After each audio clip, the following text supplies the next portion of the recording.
Seconds.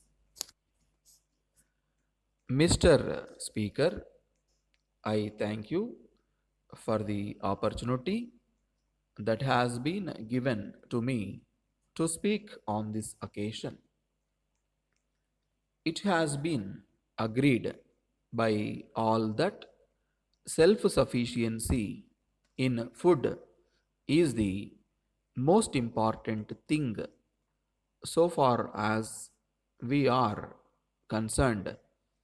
This has been felt by the government as well as the people of this country.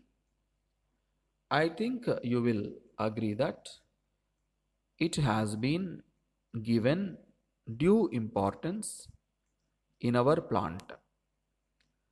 I am glad that the necessary schemes in this regard have been drawn up. But the question that we have to consider is whether they will be implemented. I hope and trust that with the cooperation of all concerned, the government will be able to implement them. In this connection, I would like to point out that in the past there was failure not in the matter of having schemes but in the matter of implementation. I do not want to go into the details of the plans. It has been said by an honorable member that a government which cannot give food to the people should not be there. I agree with him to some extent, but at the same time, I would like to ask whether since independence there has been no increase in food production in this country. As a matter of fact, we have been able to increase food production very much. There is no doubt that this is an achievement of which the government may be proud. We are aware that in the last 2 or 3 years there was a drought. We know that the government have no control over it. As a result of the drought, there was some difficulty. In these circumstances, it is not fair to create more difficulties. This is a matter which the House and the country will have to consider, taking into consideration all the difficulties which were there during the last year.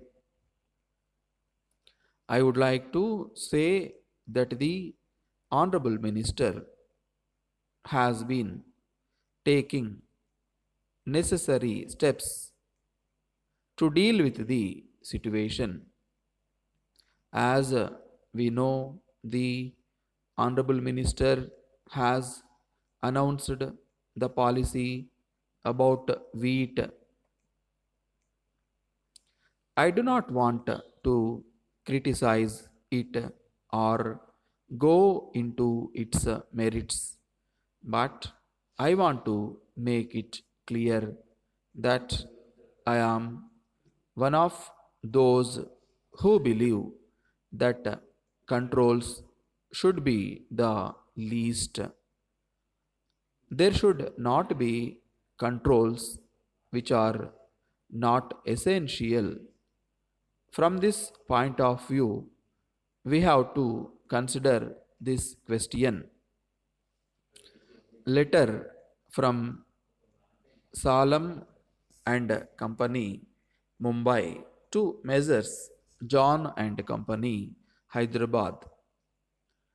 Dear sirs, we are in receipt of your letter of the 10th instant, and we thank you for your order for supply of 50 table fans. We agree to make an allowance of 3% on the catalog prices as desired by you, and we have booked this order in accordance with your instructions. But at the same time, we regret to inform you that it will not be possible for us to supply the fans to you before the first week of May, as we have no stock of these fans at present, and as our factory will be fully engaged with another urgent order for about a month. So, if you are in a position to wait till the first week of May, you may kindly let us know by return of post, and we shall be glad to execute your present order. Yours faithfully,